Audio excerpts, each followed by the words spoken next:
Hello, everybody. Long time no see. I am Amy Downs, the content planning wizard, and I've recently been running the 5-day content planning workshop to help people get your social media ready for the summer holidays. So I'm going to go straight in with an apology. Huge apologies to everyone who was taking part in the workshop because I had to abandon it halfway through. I was still checking in and I could see that you guys were still doing the activities, and I've had some great feedback from Lynn in particular, who said that the workshop was really helpful. So that's lovely to hear. Nice to know that all my energy that I put into it was well received.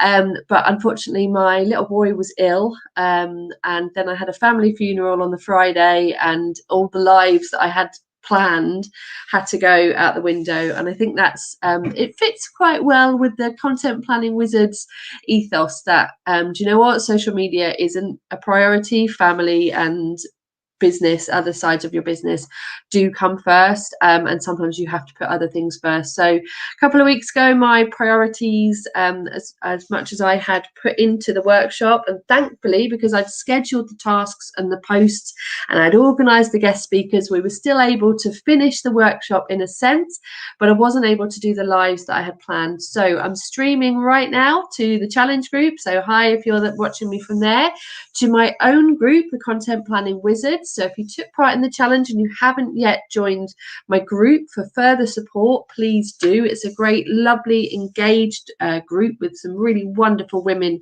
and men, but mostly women in there for support with their social media. And that's where I spend most of my time. So I'd love to keep helping and keep making sure that you are waving a wand over your social media pages. I'm also going live over on my YouTube channel, which I have really big plans for, more videos coming out over there as well. So if you're watching on YouTube, hello, please do feel free to come and join me on my Facebook group if you'd like to know a bit more about me, or if you'd like to get a bit more support. So during my content planning workshop, we ran through a few activities with the final goal of making sure that you had your content sorted for the summer holidays, because I want you to be able to take time off over those couple of months to spend with your family, whether you're on holiday, whether you're having a staycation, whether you're just sitting back because you've got the kids, and none of us want to be back in that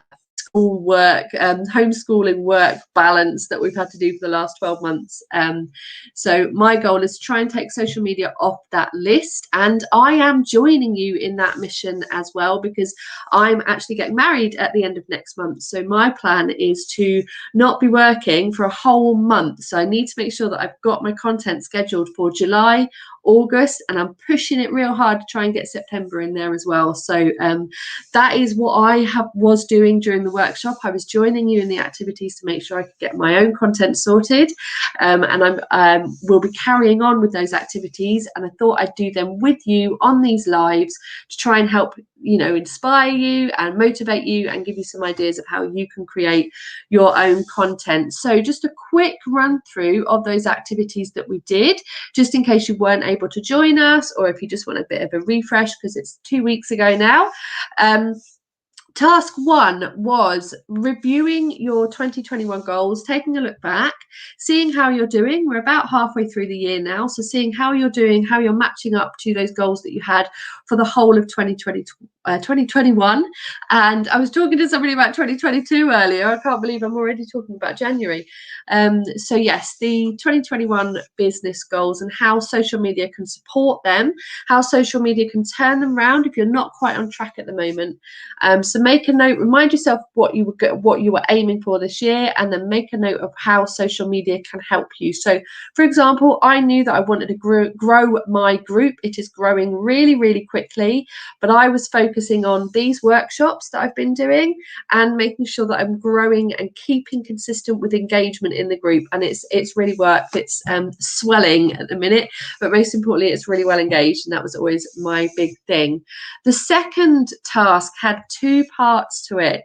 So the first one was one that probably lots of you will have done, and that is to review your ideal client. So if you managed to join us 2 weeks ago for the workshop, just jot yourself down, have a quick reminder of what you decided about your ideal client, have a think about them, what they're doing, what their family's like, what their work is like. And then the question I always ask is, what are they doing on social media when they're spending time on social media? What are they doing? How are they enjoying it? Are they networking for their business? Are they just sat down enjoying other people's posts? Are they looking at pictures of their friends and family? That can help you work out relevant content. Hi, Jen, hit queen.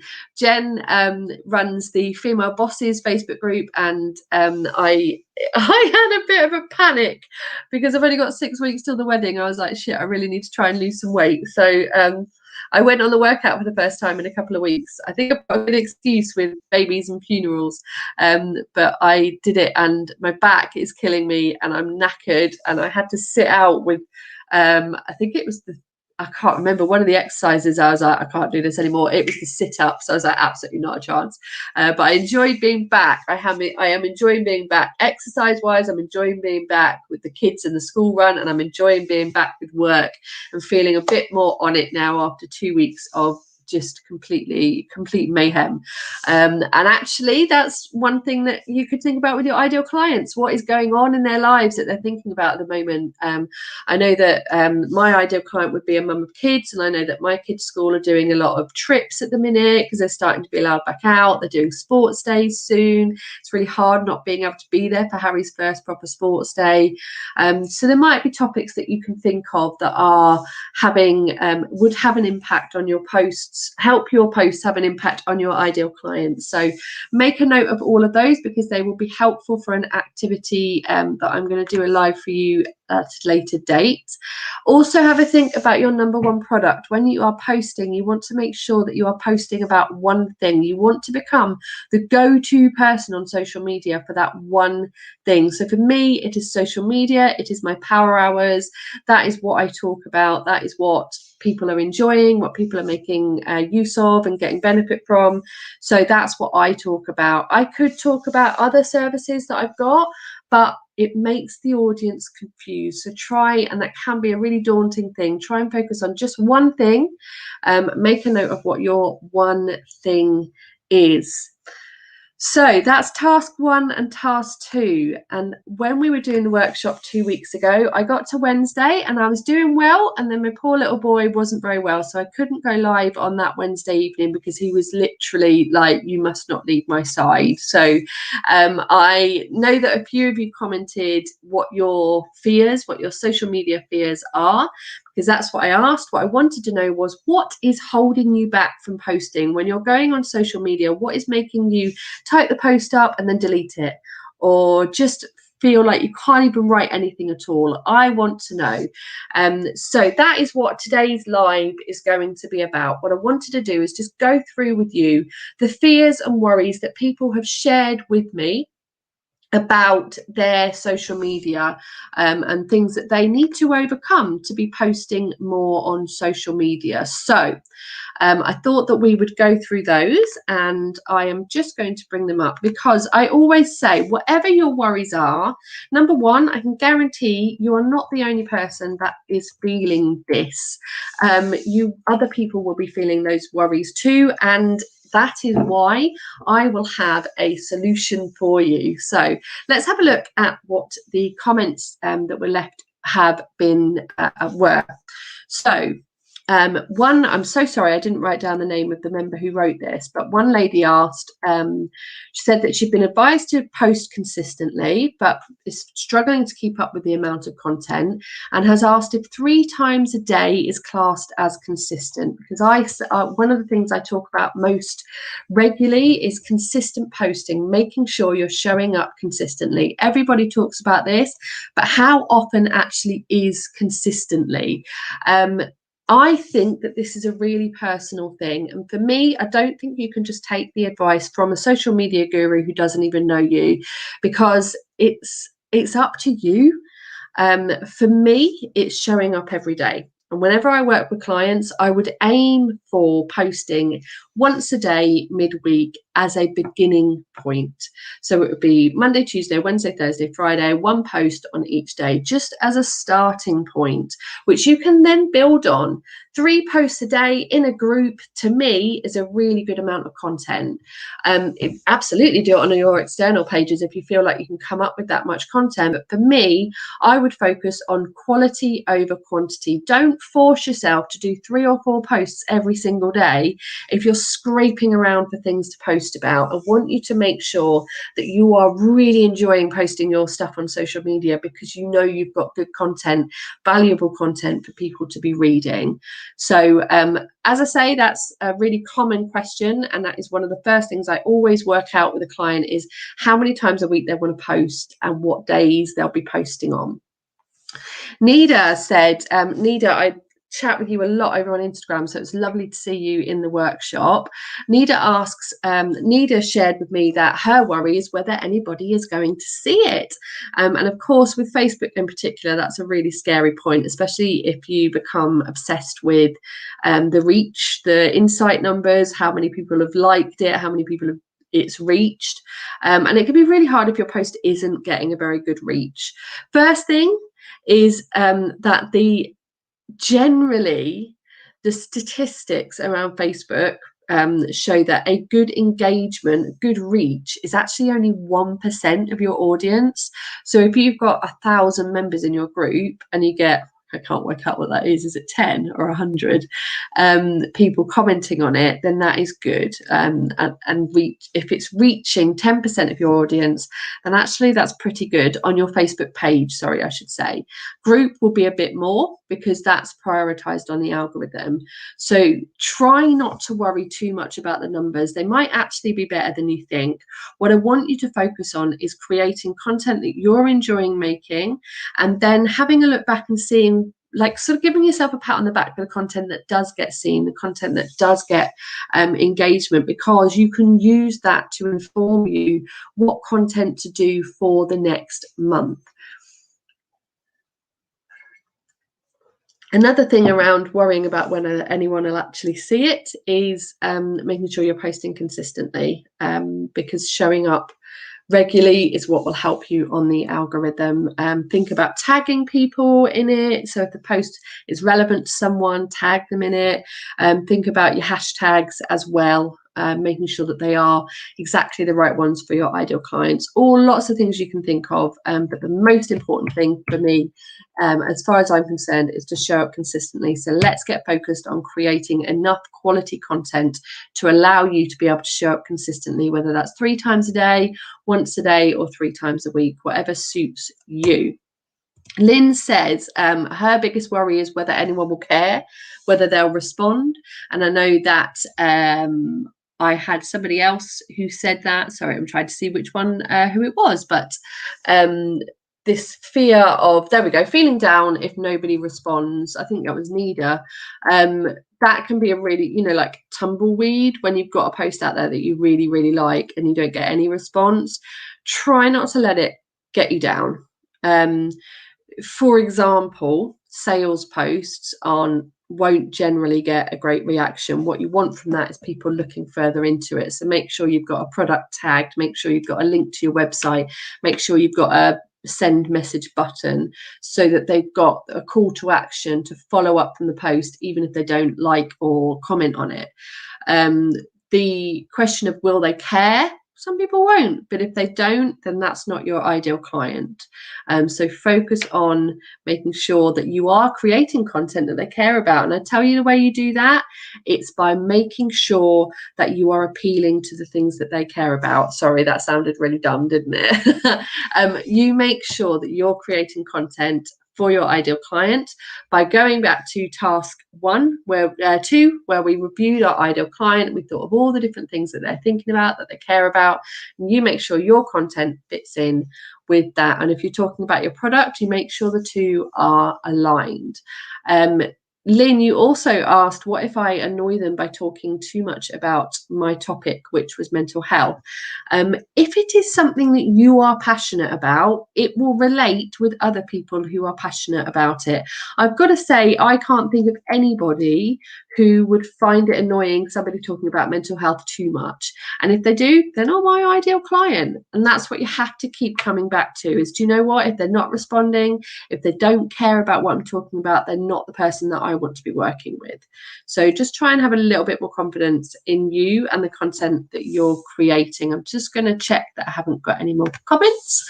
Will it be engaging enough? I know that obviously after will people see my post, the next thing is thinking about how to get people engaging. Stick a video on there, stick an image on there to help catch their eye. Canva, if you don't already have it, is my favorite graphic. I use InShot for videos. It doesn't have to be anything spectacular, but it can just catch people's eyes. Then the other thing is questions. So I'm not personally a fan of, do you prefer Cheerios or Honey Nut Loops? Unless I was selling cereals or talking about health food, then I wouldn't feel that was relevant. But general questions like, what's your favorite? For me, it would be, what's your favorite social media platform? Where do you get your most leads? What's your biggest worry about social media? So asking them questions, sometimes all you need is that on a post and it will get good engagement, just something that people can answer quickly. And of course, something really passionate, something really impassioned, something that shows a bit of you. People will engage that. I guarantee you, if you put a selfie on your timeline, it will get more engagement than your other posts. It always does. People want to see the person behind the business. Leonie, over on my Content Planning Wizards group now, Leonie asked about amount of time spent on social media. She feels like it's becoming a bit of a time drain, a hole that she disappears down, and I can completely relate to that as somebody who basically lives with her phone attached to her hand. There are a few tricks that I use to make sure that I am balancing my time, getting enough time on social media, making the most of the time that I do spend on it, but also being able to spend time with my family. It's about setting boundaries. It's about giving yourself a goal, a reason, a mission to be on social media and what you're trying to get out of it. In July, I'm actually going to be covering this topic on my social media pages. So if you check out Content Planning Wizard on Facebook, Instagram, or Twitter, you will see me coming out with some content that will help you to balance that time between social media, family, work life, and making sure that the time that you do spend on social media is worth it. So hopefully that will help you in the future, Leonie. Elaine, bless you, you said that you've had some problems with your reviews disappearing off Facebook. I am not afraid to admit that Facebook is my worst platform. I loathe the thing. It is hard to get reach on there. It is competitive. There's a lot of negativity around, and it can also be really time consuming in terms of you never reach the end of your scroll. You never reach the end of your scroll on Facebook, do you? There's always something else to look at because it's designed, and that's really hard to get yourself out of that mindset of, oh, I need to find out what's going on. So the main problem with Facebook as a social media manager, though, is that it is really glitchy. There is regularly a problem with it that nobody knows how to solve, and then a week or so later it will have fixed itself. So Elaine, my advice to you with your problem is to report it to Facebook for a start. Then, this is going to sound ridiculous, but log in and out of Facebook and see if they're there, see if they've returned. I found this out with a client recently. I was working for weeks trying to find out how to change their page, their Facebook page name, and I couldn't do it. I reported it to Facebook. I tried contacting people. I had no luck whatsoever. I even asked in fellow social media manager groups eventually somebody said to me, have you tried logging in and out of Facebook? The thing is, we're logged in constantly. Once you've entered your password, it keeps you signed in. So I think it might be missing like updates and stuff sometimes. So by logging out and logging in, it's sort of like kick-started the account again, and then that totally solved the problem of changing the name. So give that a try. In future, going forward, I would highly recommend taking a screenshot of any reviews you get. Covers you if something like this happens, but also you can use that in your content. Social proof is a really key part of your content. So as soon as you get a review, take a screenshot of it and plan a posting for the next month. Just say, hey, did you see this? It made me feel really great. Would you like to leave a review? So you could use it as a way of appealing to other people to leave reviews as well, to try and get your rating boosted on Facebook. So I'm sad for you that happened, Elaine. I hope that by this point you've managed to fix it. But if you haven't, going forward, make sure you screenshot all of them, and then you can use that for your content planning as well. And then finally, over on my Content Planning Wizards group, Karen Mooch asked the best way to manage your social media channels. So I checked in with her and clarified that meant scheduling. This is one of the most common questions that I get about social media management, and that is how to schedule. I personally, I'm not one that goes in for internet social media myths. I think that you just have to focus on what works best for you. So that is the first thing. Try some different platforms, work out what works best for you. There are things like Hootsuite, Buffer, Social Oomph, and there's a few others as well, but those Hootsuite and Buffer, and Later. Hootsuite, Buffer, Later, and Social Oomph are probably the main ones that I've heard of. Hootsuite is the one that I've used for the longest. That's the one I've used since the start being a social media manager. But I have actually more recently moved into using the platform's own schedule tools. So there is a theory that social media platforms will punish you for using third-party platforms to schedule content. So if you are on Facebook, if you're posting on Facebook, use Facebook Business Suite. If you're on Instagram, use Facebook Business Suite. If you are on Twitter, use TweetDeck. Where we've got a problem with Pinterest and LinkedIn and things like that. So YouTube, obviously, you can also schedule on there as well. But LinkedIn hasn't got this facility yet, nor I think does Pinterest. So for those, you're going to have to use a third party. I like Hootsuite, although I have gone away from that recently because they only allow you to do 5 LinkedIn posts, which for me is one or 2 days. It's not enough. So I'm trying to find, if anybody has any suggestions for LinkedIn, please do give me a shout. I need one that's going to let me put 1 or 2 posts up a day, not 5, 5 in a whole month. So let me know. The only final tip that I have for scheduling is that I'm actually, although I'm not now using it because I'm using Facebook, Planoly is brilliant for Instagram. The reason being, it shows you what your grid looks like, so you can move posts about and get it looking like aesthetically pleasing, which obviously is one of the most important things on Instagram. That's the kind of thing that's going to get you popular and grow your reach. So excuse me 1 second. Oh, it's been a long fortnight. So hopefully that helps with everybody. I'm going to jump on after this has shared in the group, and I'm just going to tag the people who shared your problems. Thank you so much for sharing your issues, because I know that will be really relevant for other people. What I would like to do, Jen says she uses Buffer for LinkedIn. Jen, is there a limit on how many posts it will let you schedule? So I'm really annoyed Hootsuite have started doing that, but if Buffer would allow me more than 5 a month, then that would be amazing. Or it's 5 in one go that it's limited it to now. Let me know. Gosh, I can't stop yawning. No, I've started.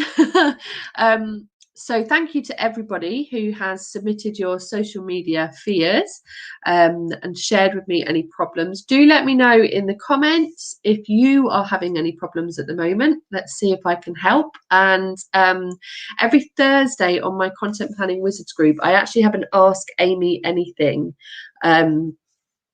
post, so that whatever's going on for you in terms of social media each week, you can come and let me know and give me a shout and ask for help. Basically, I like to say that it is like having a social media manager in your pocket. If you've got any queries, you don't need to worry about like going to an agency or searching on Google. Just stick the question in my group and I will come and help you. So that was task 3 of the workshop. The next one was the mega brainstorming session. I love this, and I was absolutely gutted that with James being unwell, I was unable to do this live, but I need to do it myself. It's coming up to the end of the month. I'm getting ready to do July and August, like I said at the beginning of the call, so I need to do this brainstorming session for ideas for posts. What I'm going to do is I'm going to jump on Thursday. It'll probably be the morning because I've got a very busy afternoon with client calls, which is always really exciting. I will jump on and I will do a social media brainstorming exercise with you. I'll show you how I do it. I'll give you some tips on how to do it yourself. I'll talk you through some ideas you might like to use, and I will share with you how I come up with the content ideas for myself. And then on Friday, task 5 is all about putting that all in together. So what I'm actually going to do is do that next week. So that's Monday the 28th. I'm going to come on live again and I'm going to show you how I pull those post ideas that I've come up with in my brainstorming session, how I then turn them into a content plan to fit with my content strategy. So I really hope that those lives will help you. So that's Thursday, do come back and join me for a brainstorming session. And then on Monday, come back and join me to find out how I put them all together and put them into my content planning spellbook to create my content strategy. I really hope that has been helpful. If anybody would like to, Jen says buffer allows LinkedIn up to 2 posts a day, I think. Fab. That I will give that a try then, actually, because that might cover me. So that's a great tip from Jen. If you're a fan of LinkedIn and you're posting on there more than 5 times, then it's well worth doing. So I can't see who the second person is on Facebook. I'll come and say hello over there in a minute. Please do, like I say, let me know if you're having any issues with social media at the moment. And again, a huge thank you to everybody for your patience while I was unavailable when I went down to Suffolk for my granddad's funeral, and then also when James was unwell last week. We actually ended up spending 5 nights in hospital, 4 nights in hospital. He's okay, he's fine, he's all well and good now, but I had one of those moments that I always tell everybody, you have to let social media go when you've got something as important as your kids to focus on. So that was me last week, and I'm really grateful for the kind messages that everybody has sent me, but also just the patience and the support that you've given me in terms of, you know what, even a social media manager needs to take a step back from social media sometimes. So this is me, as always, heart on my sleeve, what you see is what you get. I'm going to go and finish off a bit of work before my boys get home, and I will see you on Thursday for the content planning brainstorming session. Thank you for watching Mummy's video. No. What about thank you for watching Harry video? No, I can only... I got my wand so I can spell my magic. Good idea, Harry. Can you say thank you